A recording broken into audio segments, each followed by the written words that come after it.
Today, I'm here to present our research entitled Development and Validation of Module in Business Mathematics together with my co-author, Emeline A. Berano. I am Maria Aurora C. Alonso.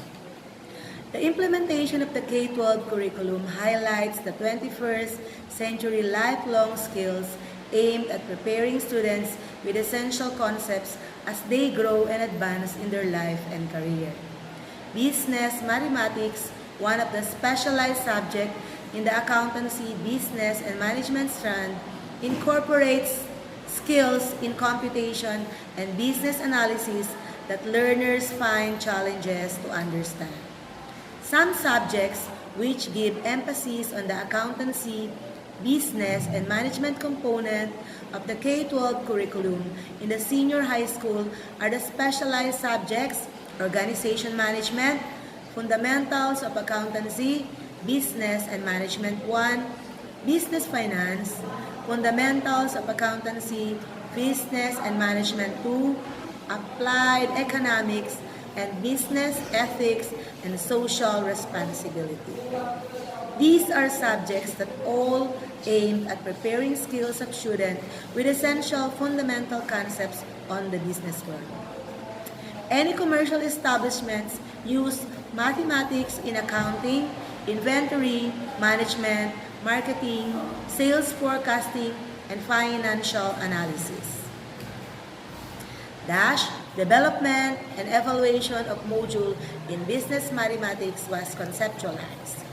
The use of module form promotes learner to discover his own strengths and weaknesses as he independently answers each of the assigned tasks, ensuring that learning objectives were achieved.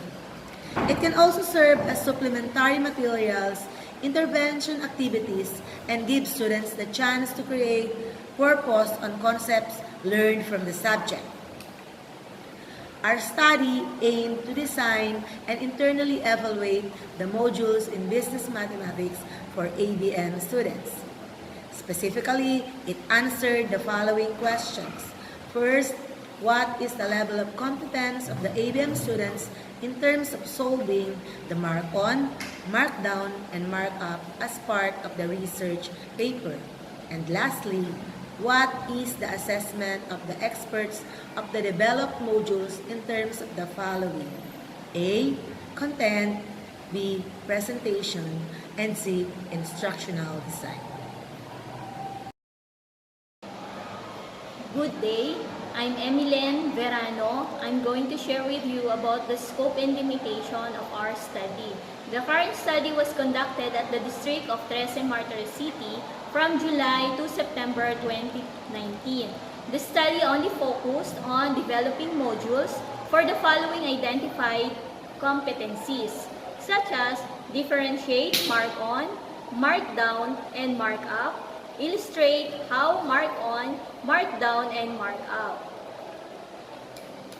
The rationale for choosing the said competencies is that these competencies are the ones that would enhance the students' mathematical skills in business concepts. The said skills are the necessary skills in analyzing and solving the given problems. Also, needs assessment results also point out that these are the competencies that the students thought they are not competent enough in computing and analyzing business transactions. Likewise, the study did not intend to validate the modules in terms of its impact on the students' improvement in the competencies, but rather the aim is to validate the module in terms of module content, presentations, and the instructional design. Following Johnson's model of materials development, the current study only accomplished the first two phases, which are the design and development phases, respectively. The methods used: descriptive research design. The students' needs were emphasized, basis for creating the modules. Afterwards, the modules were internally validated by the master teachers at Trece Martires City Senior High School. successful in terms of content, presentation, and instructional design. Results and discussions. Results revealed that the students have in-depth needs in the identified competencies. Moreover, the modules were assessed to be effective in terms of content, presentation, and instructional design. The table shows the perceived level of competence of the ABM students in terms of differentiating and solving mark-on, mark-down, and mark-up. The results showed that generally, the student respondents are moderately competent in solving problems in mark-on, mark-down, and mark-up with a grand mean of 3.71. Apparently, the student respondents are moderately competent in when it comes to analyzing problems related to mark-on, mark-down, and mark-up, as they have an idea on how to simplify addition and subtraction of fraction, decimal, and percent related to mark-on, mark-down, and mark-up with means of 3.95 and 3.85 and ranked first and second respectively. Meanwhile, the student respondents scored the least in determining and comparing mark-on, mark-down, and mark-up, which ranked 8th place. In the former, the student respondents got a mean of 3.55, both of which are interpreted as moderately competent. These results confirm the comments made by the previous students of the researcher that they found it difficult to determine and compare mark-on, mark-down, and mark-up on the given problems.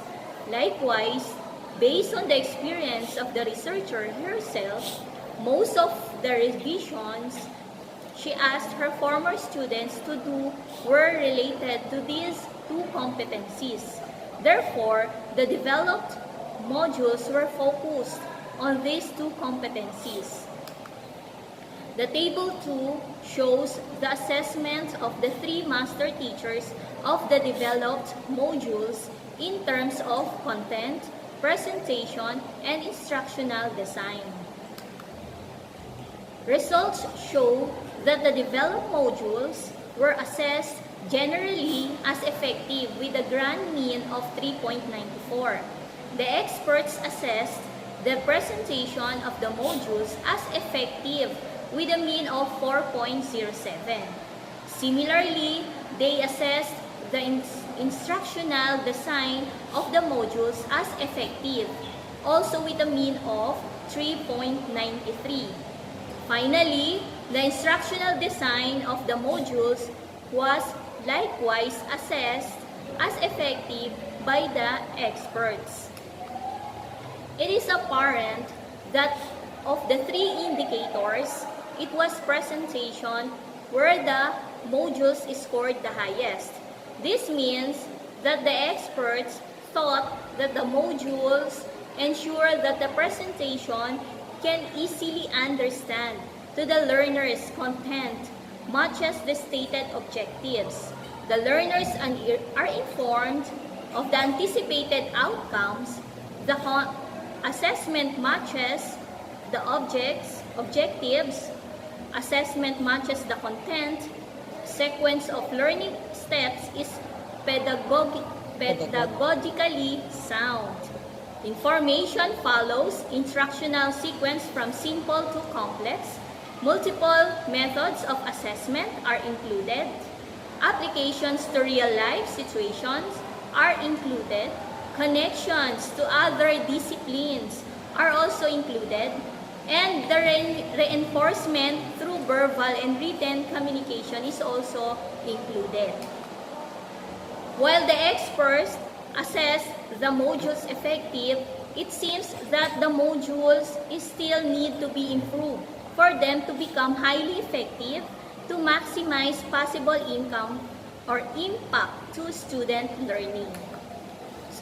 Our conclusion, these modules are assessed as effective. However, the modules should be further evaluated in terms of their impact to the achievement of the competencies.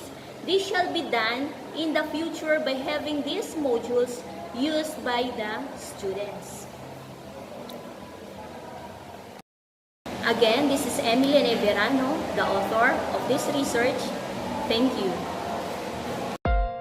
Thank you for watching. If you enjoyed this video, please give this video a thumbs up and don't forget to share this to your friends and families. See you on my next upload. Bye!